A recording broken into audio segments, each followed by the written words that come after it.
जिक्र करते हैं मलिक रियाज साहब का, जिन्होंने मुतनब्बे किया है कि हमें इस तरह दीवार से लगाया गया है कि मुल्क भर में जहाँ जहाँ बहरिया टाउन है, जहाँ हज़ारों लोग रहते हैं, वहाँ के ऑपरेशन तकरीबन मफलूज होकर रह गए हैं। मलिक रियाज साहब के बारे में अब हम सब जानते हैं कि वो एक अरसे से दुबई में मुकीम हैं। पाकिस्तान में वो इश्तिहारी मुलजिम हैं। पीपल्स पार्टी नून लीग की क़यादत के काफ़ी करीब रहे, फिर इमरान खान साहब के भी काफ़ी करीब हो गए। अस्करी क़यादत की भी उन्हें खुशनुदी रही है। मीडिया हो, उलमा हो, इन हलकों में ज़बरदस्त उनका असर व रसूख रहा है। उन पर पाकिस्तान में ज़मीनों पर कब्ज़े के हवाले से इल्ज़ामात रहे हैं, मनी लॉन्ड्रिंग, फ्रॉड। नैब का जो इंक्वायरीज़ चल रही हैं, हमने देखा कि उन्होंने भी केसेस को काफ़ी खंगाला है।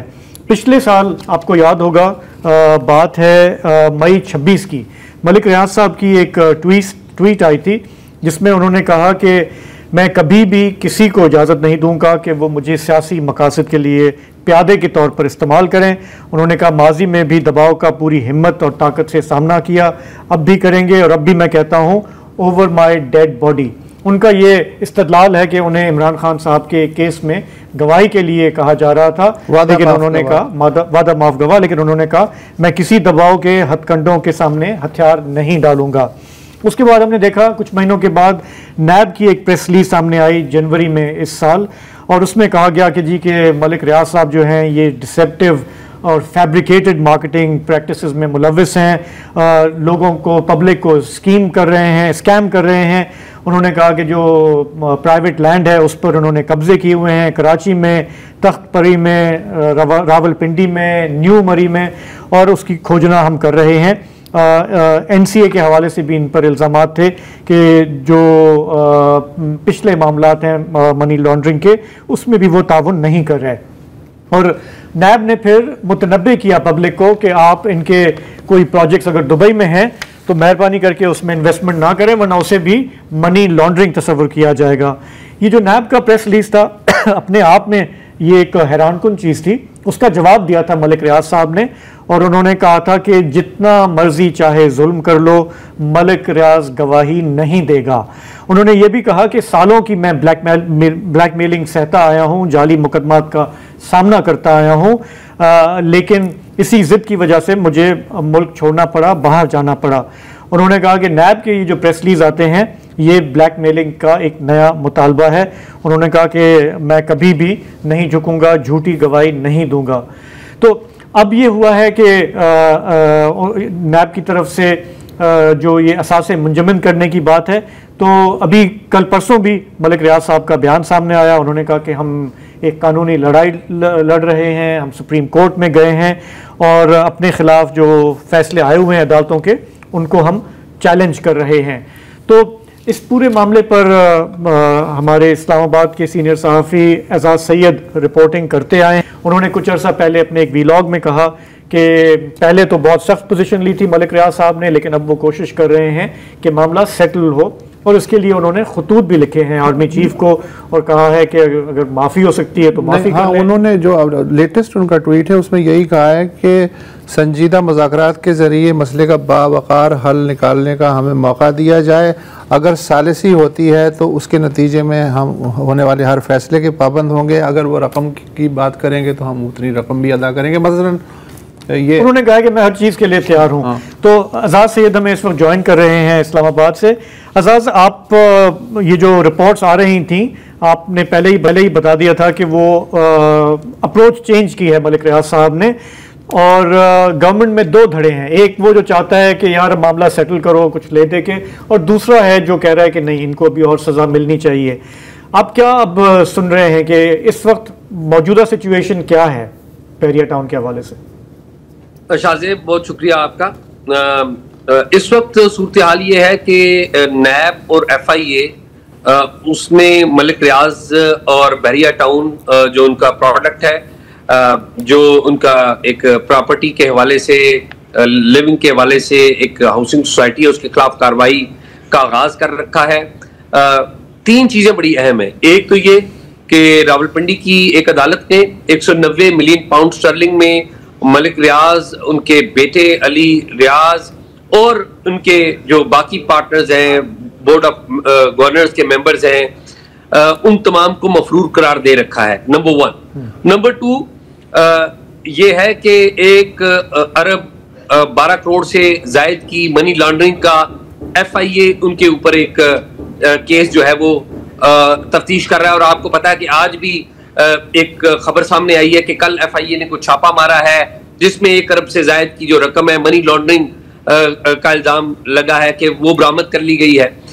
साथ ही साथ मनी लॉन्ड्रिंग के हवाले से कुछ और चीजें भी हैं और 450 के करीब जो प्रॉपर्टीज हैं मलिक रियाज और उनके बहरिया टाउन से मुतल्लिक, उनको नीलाम करने का एक अलग से प्रोसेस जो है वो शुरू हो चुका है, क्योंकि गवर्नमेंट का और तहकीकाती इदारे पर्टिकुलरली नैब का ये ख्याल है कि बहुत सारे लोगों को से रकूम ली गई हैं लेकिन उनको जमीन नहीं दी गई, तो ये प्रॉपर्टीज फरोख्त करके वो पैसे हम उनको वापस करेंगे। तो ये एक तरफ तो ये कार्रवाई जारी है जो इस बात का सबूत है कि फिलहाल जो उनकी दरखास्तें थी, दो खतूत लिखे थे उन्होंने, एक 3 जून को लिखा था और एक 13 जून को लिखा था। तो मामलात जो दूसरा खत लिखने का मतलब ये था कि कुछ शायद कुछ थोड़ी आगे बढ़ेगी, मामला कोई आगे बढ़ेगा, लेकिन वो मामला आगे नहीं बढ़ा। ये कार्रवाई इनके खिलाफ हो गई और मैंने उस वक्त भी बताया था और वो स्टेटस अभी तक वैसा ही है कि 2 ख्याल हैं, 2 मुतारिफ ग्रुप कह लें, मुख्तलिफ ख्याल के लोग हैं फैसला साजों में, जिनका एक का ख्याल यही है कि मलिक रियाज जो है एक बिजनेसमैन है, उन मुल्क को पैसे की जरूरत है, इनके साथ डील कर लें, पैसे लें और वापस ले आए। मोहसिन नकवी साहब हो गए, इस तरह के और लोग हो गए जो चाहते हैं कि इस तरह हो जाए। कुछ और लोग भी हैं वो कहते हैं कि नहीं, मलिक रियाज जो है उनका नाम बड़ा बदनाम है, उनसे अगर डील कर ली गई तो बदनामी आएगी। और जो फैसला साज हैं वो अभी तक इस बात पे कन्विंस नहीं हुए कि मलिक रियाज से कोई डील कर ली जाए। लेकिन एट द सेम टाइम ये बात दुरुस्त है कि बहुत सारे लोग हैं जो चाहते हैं कि ये जो फैसला साज हैं उनको कन्विंस कर लिया जाए और मलिक रियाज को वापस ले आया जाए। तो अभी ये मामला चल रहा है, कोई अभी तक डील नहीं हुई और ना उनके वाले से जिसे कहते हैं कोई नरमी अभी तक नहीं हुई।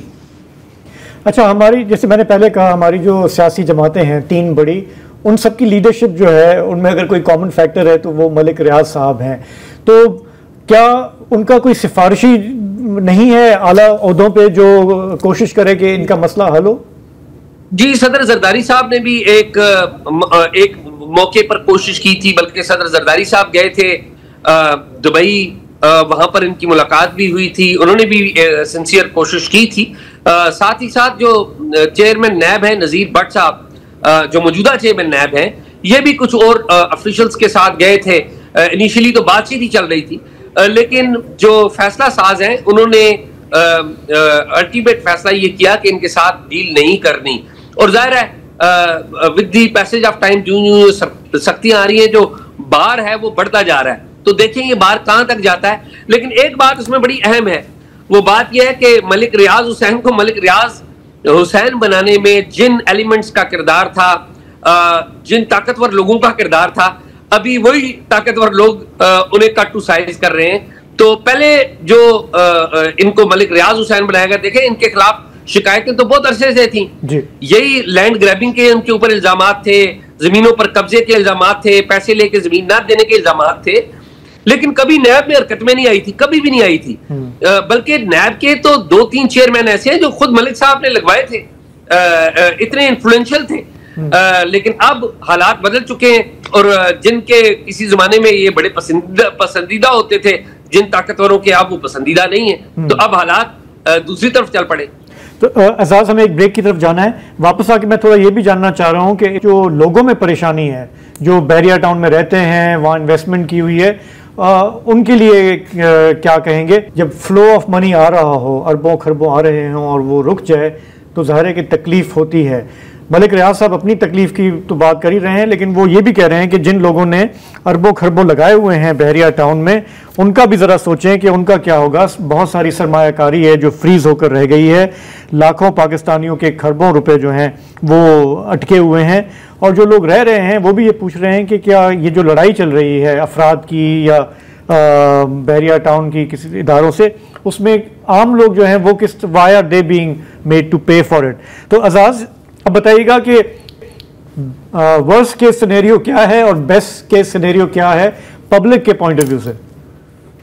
देखिए, एक बात हमें अच्छी लगे या बुरी लगे, हकीकत तो ये है कि मलिक रियाज हुसैन ने अपनी इस हाउसिंग सोसाइटी के जरिए एक अच्छे स्टैंडर्ड की लिविंग स्टाइल जरूर लोगों को दिया, और उनकी जो सोसाइटी थी इस वजह से बड़ी पॉपुलर हुई थी कि वहां पर वाकई एक ऐसा माहौल या ऐसी लिविंग दी गई जो लोगों को बड़ी पसंद आई। अब वो तो बाहर चले गए हैं और वो केसेस का सामना कर रहे हैं, लेकिन जो लोग बैरिया टाउन कराची में रह रहे हैं, लाहौर में, इस्लामाबाद, रावलपिंडी में, या जहां पर भी इनके प्रोजेक्ट्स हैं, वो लोग अनसर्टेनिटी का शिकार हैं। और वो अनसर्टेनिटी का इसलिए शिकार हैं कि जितने भी इनके प्रोजेक्ट्स हैं उनको उनकी एक रनिंग कास्ट भी है, यानी कि वहां पर सफाई का एक सिस्टम है, वहां पर बिजली का एक सिस्टम है, वहां पर पानी का एक सिस्टम है, जो बाकायदा एक पूरी एस्टैब्लिशमेंट है जो चला रही है। और वो एस्टैब्लिशमेंट जो है, वहां की जो प्रॉपर्टीज हैं, उनसे निकलने वाली जो रकम है, उससे वो पैसे लेके आगे बढ़ती है। लेकिन अगर ये एस्टैब्लिशमेंट ही खत्म हो जाती है या इसे बैंकरप्ट डिक्लेयर करके या जिस तरीके से इसकी प्रॉपर्टीज बेची जा रही हैं वो कर दिया जाता है, तो फिर इस सोसाइटी का जो मुस्तकबिल है वो मखदूश होगा। और अपेरेंटली लग ऐसा रहा है कि एट दी एंड ये जो सेटलमेंट्स DHA के साथ हो रही हैं, कहीं उस सेटलमेंट में ये बात ना चली जाए, और मुमकिन है कि एक वक्त आए कि शायद इसे कोई हाउसिंग सोसाइटी या कोई और अपने पास ले ले। तो अभी तक जो सिचुएशन है कि अगर ये मामला रिजॉल्व नहीं होता तो जिसे कहते हैं ना कि वो लोग जो हैं, जो बैरिया टाउन में रहने वाले हैं या जो इनके मुख्तलिफ मंसूबों में रहने वाले हैं, वो परेशानी का शिकार है, और वो उनके सर पे एक तलवार लटक रही है, क्योंकि जितने पैसे उन्होंने लगाए थे उसकी वजह से जो मार्केट में उनके घरों की कीमत या उन्होंने कोई जमीनें खरीदी वो नीचे गिर गई है। तो लोग इस वक्त बड़ी परेशानी का शिकार हैं, और जाहिर है वो ये चाहते हैं कि ये मामला किसी भी समझ लगे, अगर ये इसने किसी के पास जाना है तो वो जाए, या इसका कुछ और होना है तो वो हो, ताकि लोगों को एक क्लैरिटी आए। अच्छा एजाज, मैं आखिरी सवाल ये करना चाहता हूँ कि मामला कहाँ पटेगा कि गवाही दे दो जान छुड़ाओ इस पे होगा मामला, या ये है इसलिए कि इन्होंने तो ये तक कहा है, पहले तो ये कह रहे थे ना मेरी लाश पे गुजर जाएं तो मैं ये कर दूंगा वो कर दूंगा, लेकिन अब उन्होंने आखिरी जुमला जो लिखा है अपने आखिरी ट्वीट में कि हम रियासत के मुख्तदिर तरीन इदारों के लिए तन मन धन कुर्बान करने के लिए तैयार हैं। तो ये मामला मुझे तो लग रहा है कि अगले चंद दिन में हल होने वाला है, सॉफ्टवेयर गालिबन अपडेट हो रहा है या हो चुका है? देखिए मुर्शद साहब, जो 3 जून को खत लिखा गया था और उसके बाद जो 13 जून को खत लिखा गया था, तो इसका मतलब है बात तो कुछ न कुछ आगे चल रही थी, और जो चाहते हैं लोग ये मामला हल हो जाए वो इस बात को आगे बढ़ा रहे थे। लेकिन जाहिर है ये खबरें मीडिया में आ जाना या और लोग इसमें शामिल हो जाना, तो उससे काम खराब हो गया।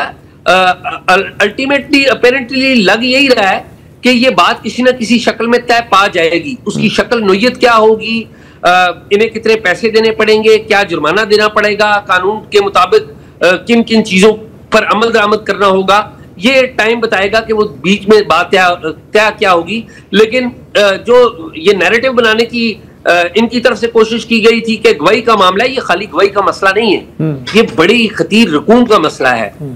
आप देखिए बैरिया कराची की जो जमीन थी उसके सुप्रीम कोर्ट ने जो पैसे तय किए हुए थे वो पैसे हैं, फिर DHA के साथ इनका मामला है उसके पैसे हैं। तो ये सिर्फ इसे पॉलिटिकल बनाने से मामला हल नहीं होगा, इसकी जो असल मामलात हैं वो कोई और है। और फैसला अनफॉर्चुनेटली आपको पता है अदालतें हमारे यहाँ इतनी अहम नहीं होती, फैसले कहीं और हो जाते हैं जिनके ऊपर अमल दरामद हम देखते हैं। अगर फैसला हुआ तो आउट ऑफ कोर्ट सेटलमेंट पे ही जाके बात रुकेगी। Of course out of court settlement, देखे ना ये मामला तनाजा भी आउट ऑफ कोर्ट ही हुआ, बाद में नैब हरकत में आ गई, FIA हरकत में आ गई, और ये सेटलमेंट अगर हुई भी तो आउट ऑफ कोर्ट ही होगी। और फिर हम देखेंगे कि नैब और FIA ये जितने आज ये जोर शोर से मुकदमे कर रहे हैं वो सारे डाउन प्ले हो जाएंगे और चीजें और फिर सब रूटीन हो जाएंगी। तो ये चीजें तो पीछे ही चल रही और फिर सब हंसी खुशी रहने लगेंगे। Thank you Ejaz Syed.